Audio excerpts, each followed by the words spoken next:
Spiderman সঙ্গী এবং mister নিসর্গ এর আনন্দযাত্রা।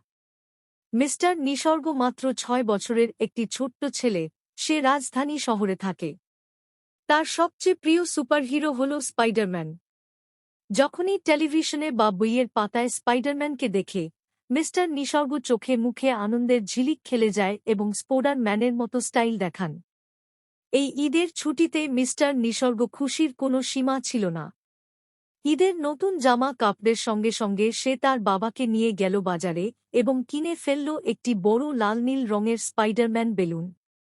বেলুনটা তার এতটাই পছন্দ হয় যে যেখানেই সে যায় বেলুন তাকে সঙ্গে নিয়ে যায়। ঈদের ছুটিতে মিস্টার নিসর্গ ঘুরে বেরিয়েছে অনেক জায়গায়। প্রথমে সে গেছে শহরের বড় মার্কেটে, সেখানে বিভিন্ন খেলনা আর চকচকে আলোতে চোখ বড় বড় করে তাকিয়েছিল। তারপর সে গিয়েছিল একটি বড় নদীর সেতুতে, যেখানে দাঁড়িয়ে নদীর পানির ওপর সূর্যের আলো পড়ে কি সুন্দর ঝিলমিল করছিল।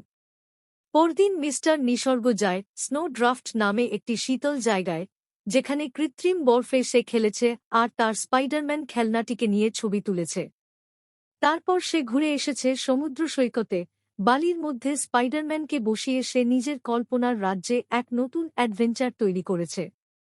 এভাবেই ঈদের ছুটির দিনগুলো মিস্টার নিসর্গ কাটিয়েছে আনন্দে, ভালোবাসায় আর প্রিয় স্পাইডারম্যানের সঙ্গ পেয়ে। ছুটি শেষে সে স্কুলে ফিরে গেলেও তার মনে রয়ে গেল এই ঈদের অসাধারণ স্মৃতিগুলো আর এক টুকরো হাসিমুখ স্পাইডারম্যান বেলুনে বাঁধা ছোট্ট গল্প। আমার ভিডিও দেখার জন্য ধন্যবাদ। আপনাদের সকলের কাছে অনুরোধ করছি দয়া করে লাইক, কমেন্ট এবং আমার চ্যানেলটি সাবস্ক্রাইব করুন।